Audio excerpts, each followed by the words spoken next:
તો નમસ્કાર મિત્રો, સ્વાગત છે આપણા ફરીથી એક નવા વિડીયોમાં। તો આજે આપણે બનાવવાના છે ઉત્તર ગુજરાતના ખાસ પ્રખ્યાત એવા લીલી તુવેરના ટોઠા મિત્રો। તો એના માટે આપણે આ બધી સામગ્રી જે મેન છે એ હું તમને બતાવી દઉં।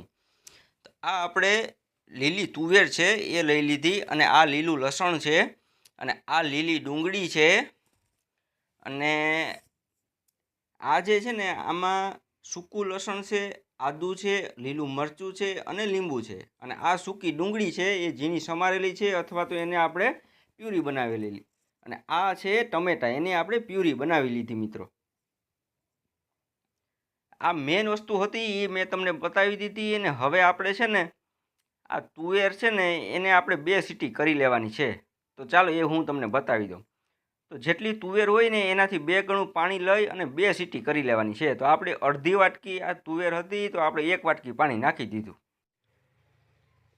અને સાથે જ આપણે થોડી એવી આમાં આપણે અડધી ચમચી જેટલી આપણે એમાં નાખી દઈએ હળદર, અને આપણે અડધીથી પોણી ચમચી આમાં નાખી દેવાનું છે મીઠું।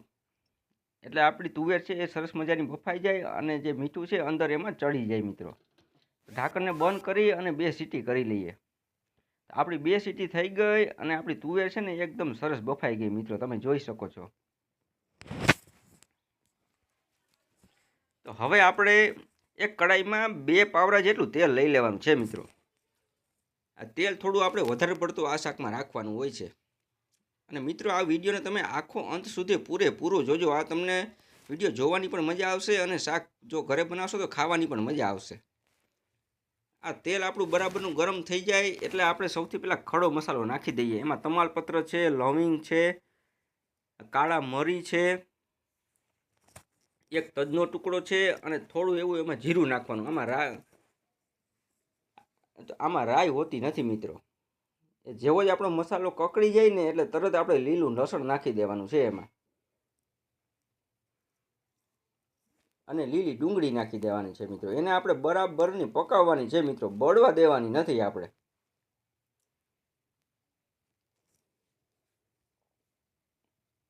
અને ચમચા વડે આને કન્ટિન્યુ હલાવતા રહેવાનું છે મિત્રો, અને બળવા નથી દેવાનું। જો બળશે ને તો આ લસણની બિલકુલ ખરાબ વાસ આવશે, તમને ખાવાની શાક બિલકુલ મજા નહીં આવે। આ રીતે આપણું આ લસણ અને લીલી ડુંગળી બરાબરનું પાકી ગયું। ત્યારબાદ આપણે સૂકું લસણ, મરચું અને આદું એની આપણે પેસ્ટ બનાવી લીધી ને એને હવે આપણે નાખી દેવાનું છે મિત્રો। આમાં લસણ અને મરચું થોડું વધારે રાખવાનું હોય છે, પણ મેં થોડું ઓછું રાખ્યું છે। આ શાક છે ને એ ખરેખર તો આમ તીખું ને તમતમતું જ આ શાક બનતું હોય છે। હવે આપણે આમાં સૂકી ડુંગળીની જે પ્યુરી બનાવી હતી ને એ નાખી દઈએ, અને એને પણ આપણે બરાબરની પકાવવાની છે। આમાં થોડું એવું મીઠું નાખી દઈએ, પણ મીઠું નાખવામાં આપણે ખાસ આમાં ધ્યાન રાખવાનું છે મિત્રો, કારણ કે આપણે તુવેરને બાફવામાં પણ મીઠું નાખ્યું હતું, એટલે મીઠું આપણે સંભાળીને આમાં નાખવાનું છે। જો મીઠું વધી જશે તો શાક આપણે સીધું જ આમને ફેંકવું પડશે, કોઈ ખાઈ નહીં શકે।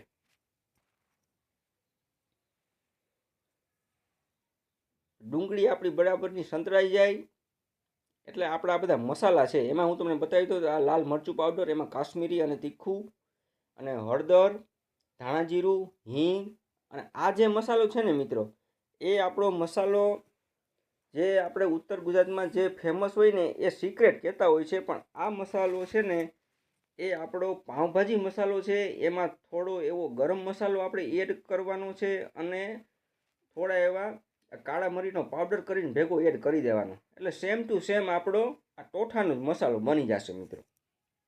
એ બધા જ મસાલા નાખી અને સાંતળી લેવાના છે થોડા એવા, અને પછી આપણે ટામેટાની પ્યુરીને એડ કરી દેવાની છે મિત્રો। એટલે આપણી આ તુવેર ટોઠાની ગ્રેવી બનીને એકદમ કમ્પ્લીટ થઈ જશે। અને જો તમને આ મારો વિડીયો સારો લાગે ને તો વિડીયોને લાઇક કરજો, એક સારી એવી કોમેન્ટ કરજો, અને ચેનલને જરૂરથી સબસ્ક્રાઈબ કરજો મિત્રો। આ ટમેટાની ગ્રેવી છે ને એને આપણે બરાબર પકાવી લેવાની છે, ને તેલ છૂટું પડે એટલી પકાવવાની છે મિત્રો। અને આમાં થોડું એવી ગળાશ પણ હોય છે, તો એના માટે હું આમાં 1 ચમચી જેટલી આમાં ખાંડ નાખું છું મિત્રો। આમાં ઘણા ગોળ નાખતા હોય છે, પણ લીલું લસણ ડુંગળી એને ને ગોળને વિરોધ હોય એટલે એ ન નખાય, એટલે આપણે આમાં ખાંડ નાખી દીધી મિત્રો।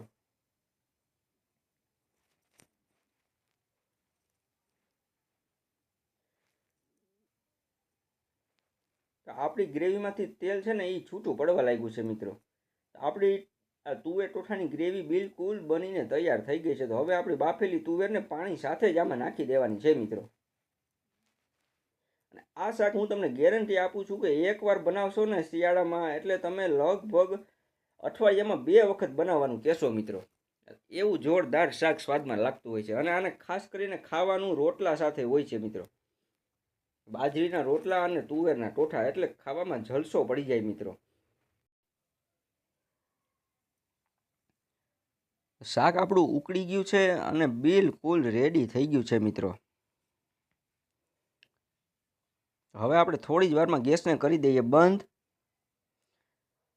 અને હવે આપણે આમાં ખટાશ માટે આમાં લીંબુ એડ કરવાનું છે મિત્રો. તો મેં સમારીને તૈયાર રાખ્યું છે મિત્રો. આ લીંબુ છે એને આપણે આમાં નીચોવી નાખવાનું છે મિત્રો. અને ખાવામાં આ શાક સ્પાઇસી હોય છે મિત્રો. એટલે સ્પાઇસી, ખટાશ અને ગળાશ બધી જ વસ્તુ આમાં મિક્સમાં હોય છે મિત્રો. તો આ શાક આપણું બિલકુલ બનીને રેડી થઈ ગયું છે મિત્રો. હવે આપણે આની પ્લેટ કરી લઈએ રોટલા સાથે અને પછી હું તમને આગળ બતાવું મિત્રો. આમાં મિત્રો સૂકી તુવેરના પણ ટોઠા બનતા હોય છે, એનો પણ વિડીયો આપણે પછી બનાવશું. તો આપણે આ ડીશ કમ્પ્લીટ તૈયાર બનાવીએ. હવે તો આ તુવેરના ટોઠા લઈ લઈએ અને સાથે જ આપણે